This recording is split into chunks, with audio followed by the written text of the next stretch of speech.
নমস্কার, সবাইকে স্বাগত জানাই দুর্বার রান্নাঘরে। পুরনো বন্ধুদের জানাই অসংখ্য ধন্যবাদ, নতুন বন্ধুদের স্বাগত। আমি তৈরি করে ফেললাম তিল দিয়ে আর রুই মাছ দিয়ে একটা রেসিপি। যদি দেখেন এবং যদি আপনাদের ভালো লাগে তাহলে লাইক, কমেন্ট ও শেয়ার করবেন। নতুন নতুন নোটিফিকেশনের জন্য অতি অবশ্যই সাবস্ক্রাইব করবেন। সবাই ভালো থাকবেন, সুস্থ থাকবেন, ধন্যবাদ। এখানে 4 পিস মাছ নিয়েছি, রুই মাছ নিয়েছি আমি।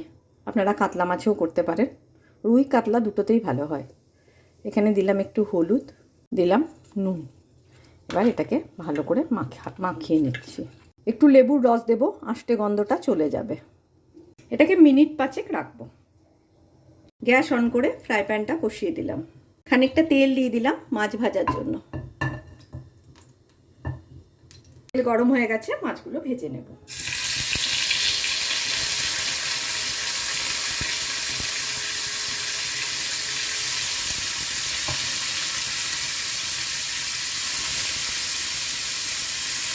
মাছগুলো উল্টে দেব।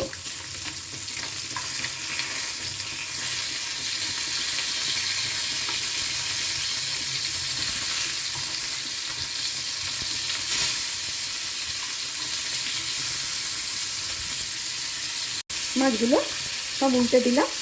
এই পিঠটা ভেজে নিই। হয়ে গেছে, এবার আমি গ্যাসটাকে অফ করে দেবো। এখানে একটা মিক্সির জার নিয়ে নিয়েছি। এখানে আমি 2 চামচ মতো দিলাম, 1 চামচ পোস্ত, লঙ্কা দিয়ে দিলাম।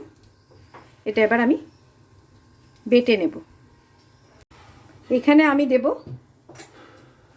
3-4 চামচ দই।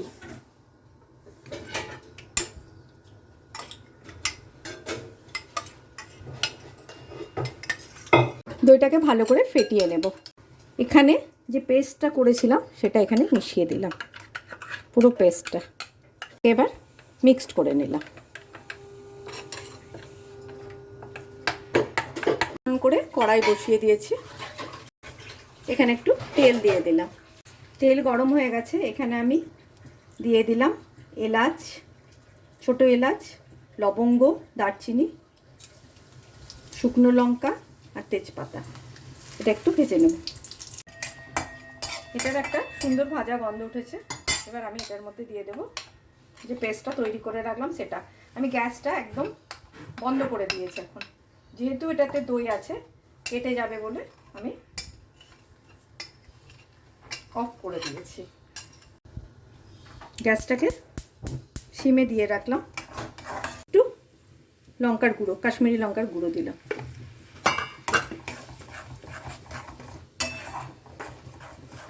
এই মশলাটা নাড়তেই থাকতে হবে। এর মধ্যে নুন দেব স্বাদ মতো। এতে চিনি দিতে হবে, দই আছে টক, ব্যালেন্স করার জন্য এটা দিতে হবে চিনি। তেল ছাড়ছে, এবার আমি এর মধ্যে মাছগুলো দিয়ে দেব।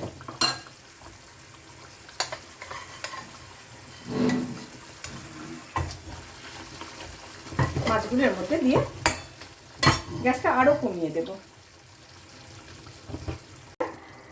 2-3 মিনিটের জন্য ঢাকা দিলাম। গ্যাসটা সিমে আছে কিন্তু। এখানে আমি গোবিন্দভোগ চাল ভিজিয়ে রেখেছিলাম, এটা আমি মিক্সিতে বেটে নেব। এর মধ্যে একটু এই চাল গুঁড়ো করে নিলাম যেটা, তার জলটা পুরো এই চাল গুঁড়োর এটা দিয়ে দেবো। একটু ফুটিয়ে নেব, সেদ্ধ হয়ে যাবে। 2 মিনিট হয়ে গেছে, এটা আমার তৈরিও হয়ে গেছে। এবার এর মধ্যে একটু ঘি দিয়ে দেব। হয়ে গেল তিল দিয়ে মাছ। তিল ও রুই দিয়ে একটা সুন্দর রেসিপি তৈরি করে ফেললাম। আপনারা অতি অবশ্যই করবেন।